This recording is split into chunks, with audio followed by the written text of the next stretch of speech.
history goes, we started in 2003, but Dad's been making wine all my life.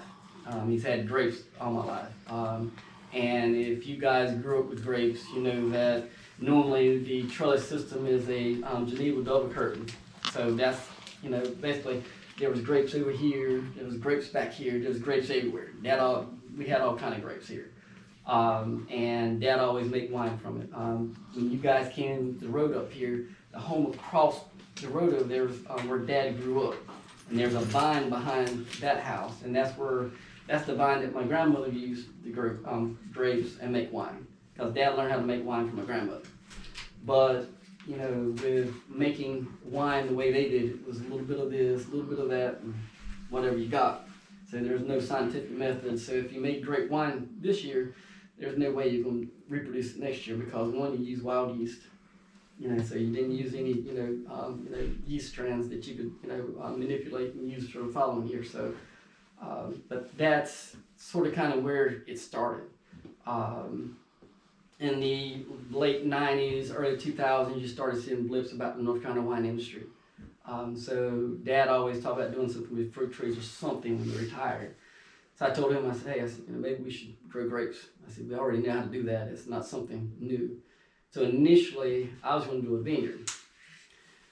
Talked to more people in the industry, and they talked me out of that because at the end of the day, when those grapes are ready to come off, they got to go somewhere. And if you don't have a good contract with someone, those grapes are going to sit there on the vine. Because I know probably in a 50-mile radius of here, there's probably 100 acres of grapes that were left on vines last year because they didn't have a home. So, so if there's anyone here thinking about just doing a vineyard, keep that in mind. You can have a vineyard, you can have the best product out there, but if you don't have a home for them, because I get calls every year, because people have grapes and they don't have a home for them. So you don't want to be one of those people that's just calling random people trying to get rid of your grapes because most likely you're not going to get rid of them, especially if you don't have a harvester and you don't have a way to get them to the winery. That's one thing I was talking to the group here before you guys came here. It's like, if you don't have a way to get them to the winery, most likely you're not going to sell them. Because if I have to come and get them, it's almost like I'm not going to pay you anything for them because the cost it's going to cost me to go get them, it's going to basically come out as a wash. So, but anyway, they talked me out of that, and because at the end of the day I can make wine and it can sit here for years. And that's what happened really, because getting into this, you may as well be prepared that you're not going to have any major sales for 10 years.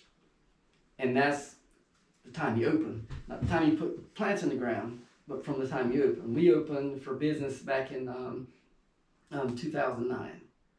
And we really didn't get any traction until about 3 years ago. And we got traction because of social media. I posted some pictures on social media, and by, I think it was about 4 hours, I had about 12,000 hits on that post. And that was our fruit wines. And within 3 months, I had no fruit wine here. It was all sold. But that sort of kind of, helped us take off. Like I said, we opened in 2009. Like I was telling these guys earlier, I started in 2003 with 30 vines. And, I'm like, okay, how hard is it to put this single trellis system in? And it wasn't that hard if you are used to growing up on a farm. Because to do this, otherwise you got deep pockets or you're used to manual labor. There's no easy way about it. In 2006, I put in 7 acres.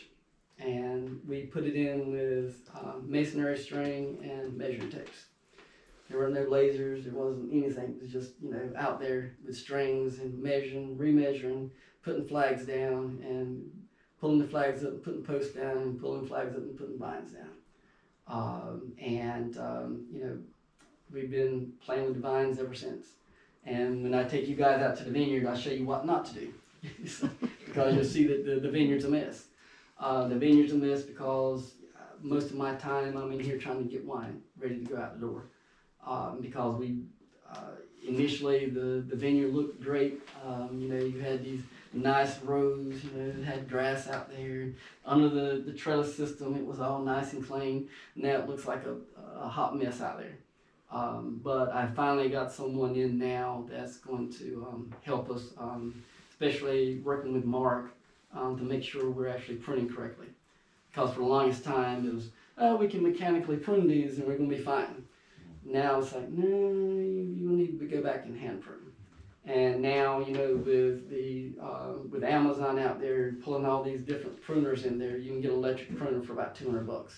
And without an electric pruner, you're just not going to be out there very long with a hand pruner. Hand pruners will destroy your wrist. So hopefully this year we can get our vineyard back to where it should be. Because we were way down on production last year, and that was because we had neglected the vineyard. So my thing now is to get back to the vineyard, make the best fruit that I can, because even if I wanted to sell it, I need to be spending, you know, hours out there every day, you know, because that's what it's going to take. But right now the first couple of years I sold grapes. Right now I'm buying grapes. Last year we went through 24,000 gallons of wine. I think I bought about 13 tons last year. I think it was 13 tons of grapes we bought last year. And that was noble because we sold a lot of red wine. You know, everyone told us when we started that, you know, you're not going to sell any noble, nobody likes noble wine, blase, and it's far outpaced our Carlos. Carlos is gaining traction now. I don't know if it's because of the age of the vines or what, but we're definitely, the sales of the Carlos and Muscadine is definitely outpacing the noble now. So we'll see how that goes. But other than that, that's sort of kind of our spiel. I mean, it's been very hard dealing with wholesale, but for us, you see where we're located. I'm not going to bring a lot of people here. I'm just not going to get a lot of foot traffic because, you know, I'm way off the beaten path. Even though I get people off 95, you know, that and 74, that's from California, New York, all over the place. But because I'm as far out as I am, I'm just not going to get that many people coming through that door. So 95 to 97% of my business is wholesale. You know, I got, just like today when I walked you guys back there, I got 405 cases of wine going out today to a distributor. And, you know, we're doing something like that every week because it's crazy. But without distributors and wholesale, and Food Line's been I guess a champion for us. We're in about 200 food lines now, 215 food lines.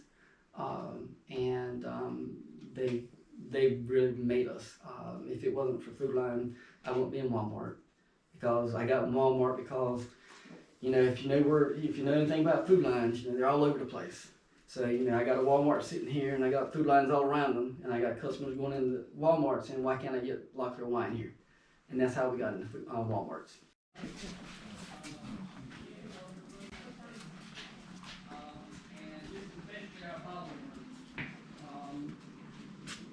And these are just things that we get everything ready, the bottle, and these things, putting up, gravity fed bottle filler.